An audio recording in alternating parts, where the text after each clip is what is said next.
అయితే ఒంటరిగా చాలా సంఘం కోసం ప్రార్థన చేసేవాడు, చాలా ఒంటరిగా పోరాడాడు. తర్వాత మా ప్రార్థన చేసేది మరి మేము విగ్రహాలు చేసేవాళ్ళం. మన గ్రామంలోనే ప్రార్థన అంటే తెలియనోడు అనమాట. అయితే మరి అయ్యగారు పాట సంఘాన్ని నడిపించి సంఘం కోసం కష్టపడి మరి ఎంతో మరి ప్రార్థన చేసి సంఘాన్ని నడిపించాడు. మరి ఫస్ట్ మందిరం లేనప్పుడు అమ్మ సంఘం లేదు మందిరం లేదని చెప్పి ఆయన కొంత ఆస్తి అమ్ముకుని చిన్న మందిరం కట్టాడు నాకు తెలిసిన మట్టి. తర్వాత మళ్ళీ ఆ మందిరం విస్తారంగా వచ్చారు. మరి అయ్యగారు దేవుని వార్తకి నడపాలి ప్రతి ఒక్కనని చెప్పి ఎంతో గోదాడు ఏడ్చి మరి మా అందరూ మాకు ప్రార్థన చేశాడు. మేము 100 మంది రక్షణ పొందాము అయ్యగారు ప్రార్థన చేసినాక. మరి ఆ మందిరం సాలక అందులో నీళ్ళు ఎత్తిపోసేవాడు. మరి మా కోసం చాలా శ్రమ పడేవాడు. మరి ఎంతో భారంగా చేసేవాడు, ఎంతో మెరుగుగా ఉండేవాడు, ఆసక్తిగా ఉండేవాడు. మరి అంత ఓర్పు ఎవరికి ఉండదన్నమాట. చాలా బాధపడ్డాడు.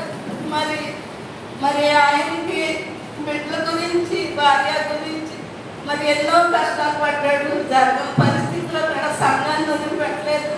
సంఘాన్ని వదిలిపెట్టాలని చూసినప్పుడు మరి అయ్యగారి దర్శనం ద్వారా మీ బిడ్డల పరిస్థితి ఏంటో మరి ఉండవాళ్ళ పరిస్థితి ఏంటో నువ్వు సంఘాన్ని వదిలిపెడితే ఎవరిని లేకుండా చేస్తాను అని చెప్పి దేవుడు మాట్లాడేవాడని సాక్ష్యం చెప్పేవాడు. అప్పుడప్పుడు అయ్యగారు మరి 2వ మందిరం కట్టాడు. మరి 30 అంతులు 60 అంతులు 100 అంతులుగా కట్టిన తర్వాత మరి అయ్యగారు లేకపోకుండా చాలా బాధపడి చనిపోయాడు. మరి అయ్యగారు మంచంలో ఉన్నప్పుడు ఎంతో నాకు అనుభవించాడు. ఆయనకి షుగరు మరి గ్యాస్ స్టవ్లు నా వద్ద ఇది కాదమ్మా అని చెప్పి బాధపడ్డాడు. మరి సంఘస్థులందరూ కూడా ఆయన గురించి ఎంతో ప్రార్థన చేసాం. అయినా ఏదేమాటైనా సరే ముందు కథలో సంఘాన్ని కట్టాడు. విస్తారంగా మరి రక్షణ పొందేటట్టు ఎంతో భావంతో చేశాడు. మరి మేమందరం కూడా అయ్యగారు ప్రార్థన ద్వారా మా కుటుంబాలు ఈ రీతిగా ఉండి మేమందరం కూడా రక్షణ పొందామంటే మరి అయ్యగారు మరి వాకింగ్ చేస్తుండగా మరి ప్రతి ఒక్కరిని ప్రార్థనకు రండమ్మా ప్రార్థనకు రండమ్మా అనేవాడు. నా మట్టికి నేనైతే అయ్యగారిని చూసి దాక్కునేదాన్ని. నేను బాగా విగ్రహాలను చేసేదాన్ని. మరి కనపడితే సార్ ప్రార్థనకు రమ్మంటాడు అని చెప్పి దాక్కునేదాన్ని. నేను అట్టయితే దాక్కున్నాను. నా బలహీనతల వల్ల నా వ్యాధుల వల్ల మళ్ళీ నేను అయ్యగారు ఎప్పుడు కనపడతాడని పరిగెత్తుకు వచ్చేదాన్ని. మరి కొన్ని ప్రార్థనకు వచ్చినాక నాకు కొన్ని స్వస్థలు వచ్చినాయి. నా పెద్ద కూతురు సరిపోయే స్థితిలో దేవుడు బతికిచ్చాడు. మరి నాకు కూడా 2 క్యాన్సర్ మరి మొలల బాధ మరి విస్తారంగా బట్టలు కురిసేయి భయంకరమైన తాపేపు వచ్చేది.